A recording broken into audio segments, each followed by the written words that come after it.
41 साल पहले कोई भारतीय अंतरिक्ष में गए थे और उन्होंने हमें बताया था कि ऊपर से भारत कैसा दिखता है। आज का भारत स्पेस से महत्वाकांक्षी दिखता है। आज का भारत निडर दिखता है। आज का भारत कॉन्फिडेंट दिखता है। कमाल की यात्रा रही है ये मेरी, लेकिन अब जैसे मेरी ये यात्रा ख़त्म होने वाली है,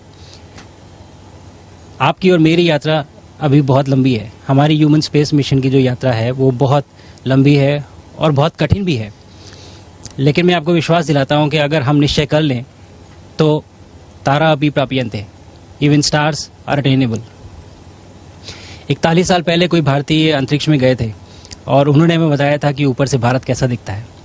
और कहीं ना कहीं मुझे लगता है कि हम सब ये जानना चाहते हैं कि आज भारत कैसा दिखता है। मैं आपको बताता हूँ, आज का भारत स्पेस से महत्वाकांक्षी दिखता है। आज का भारत निडर दिखता है। आज का भारत कॉन्फिडेंट दिखता है। आज का भारत गर्व से पूर्ण दिखता है। और इन्हीं सब कारणों की वजह से मैं एक बार फिर से कह सकता हूँ कि आज का भारत अभी भी सारे जहाँ से अच्छा दिखता है। Thank you, TB, for setting the precedence. I can speak as long now. So, it has been an incredible journey. I did not imagine all this when I started on Falcon 9 on 25th.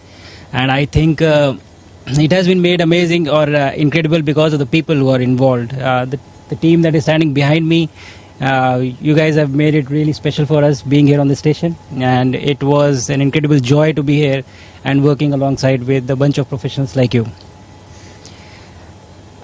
Over the past 2.5 weeks or so, we have done a lot of science on the station. We have done outreach activities and also looked back at the earth. Whatever time we found, we were always looking out the window, and it almost seems magical to me. And I would like to take this opportunity to thank my country and all their citizens for supporting this mission and me with all their hearts.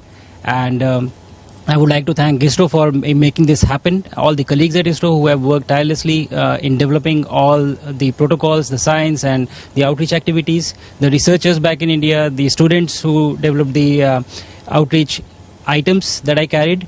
I would also like to thank NASA and its international partners, Axiom Space, SpaceX, for ensuring that we were trained adequately well and providing all the support round the clock, and all the people who were sitting on ground supporting this mission, making it extremely successful.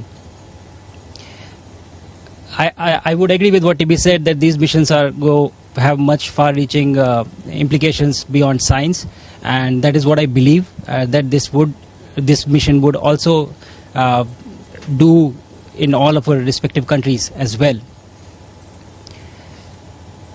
Going back from here, I carry with me a lot of memories and the learnings out of this mission that I would try and spread back.